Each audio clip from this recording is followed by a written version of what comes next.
Welcome to my presentation entitled Committing Adultery, a Kantian Ethical Evaluation. In this session, I will examine whether adultery can ever be morally justified when assessed through Immanuel Kant's categorical imperative. I'll briefly define adultery, then apply all three formulations of Kant's principle to it, using insights from current ethical scholarship to reach a clear and moral verdict.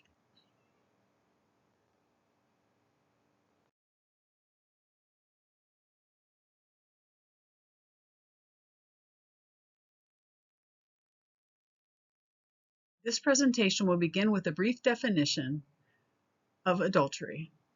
Next, I will review Kantian ethics and introduce the categorical imperative. Then I will apply each of the three formulations: universal law, humanity as an end, and kingdom of ends. I will also connect these findings to the Golden Rule and conclude with a summary and ethical verdict. Introduction to adultery. Adultery is the violation of marital commitment by engaging in sexual relations with someone other than one's spouse. Morally, it is significant because it involves deception, betrayal of trust, and disregard for promises made. Kantian ethics is well suited for evaluating adultery because it focuses on duties and moral principles independent of the outcomes of emotions involved. Ethics overview. Kantian ethics falls under deontology, meaning it evaluates morality based on adherence to moral duties and rules instead of consequences. According to Kant, the moral worth of an action is determined by whether it is performed out of duty in obedience to moral law. Adultery can thus be considered in terms of whether it represents or violates moral duties, rather than whether it produces good or bad outcomes. Categorical imperative. The categorical imperative is Kant's central moral principle, a universal, unconditional command that applies to all rational beings. Matthews and Hendricks explain that it is not based on personal desires or situational benefits, but on pure reason.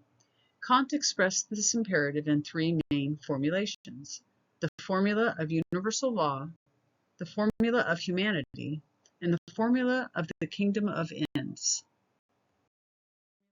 Universal law. The formula of universal law states, act only according to the maxim whereby you can at the same time will that it should become a universal law. Applied to adultery, we must ask, could we rationally want a world where everyone commits adultery when they wish? Clearly not. It would undermine the trust and mutual fidelity that defines marriage, ultimately destroying its very concept. Application. If adultery were universalized, marriage as an institution based on loyalty would collapse. Kant would call this a contradiction in conception, as the maxim would destroy the very structure on which it relies. This view aligns with Marek's reflection on the Golden Rule. If you would not want betrayal done to you, you cannot consistently endorse it for others. Humanity as an end. The formula of humanity requires that we treat humanity, whether in ourselves or others, always as an end and never merely as a means.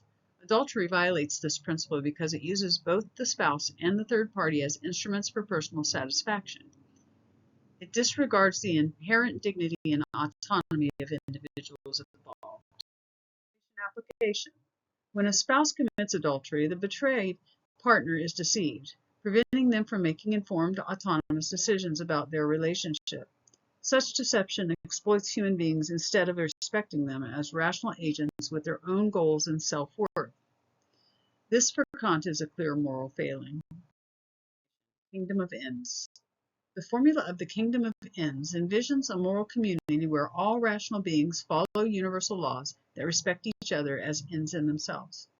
Within such a community, adultery would contradict the shared moral framework, violating mutual respect and breaking trust, a foundation essential for cooperative moral living.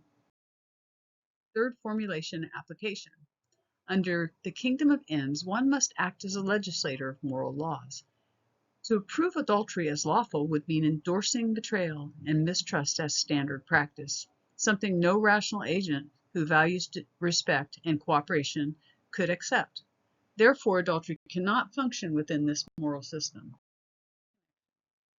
On this slide, I connect Kant's ethics with the Golden Rule. Maubec describes the golden rule as treating others as you would want to be treated. While Kant grounds morality in rational duty rather than simple reciprocity, both approaches reject actions we would not accept for ourselves. If I do not want to be betrayed in my own marriage, I cannot rationally endorse a moral rule that allows adultery against someone else. Evaluated through all three formulations, adultery is morally impermissible with a Kantian perspective. Universal law, it leads to contradictions and destroys marriage's purpose. Humanity as an end, it treats people as means, not ends, disrespecting their dignity. Kingdom of ends, it undermines moral community trust. Therefore, adultery stands out as an act that is always wrong, regardless of circumstances or emotions.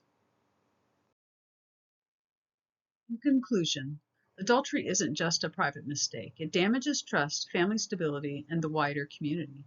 By understanding the ethical arguments against it, we can see why honesty, loyalty, and keeping our commitments matters so much for both individuals and society. Choosing faithfulness protects relationships and helps build a more stable, respectful world for everyone. Thank you for listening and engaging with me in this important topic.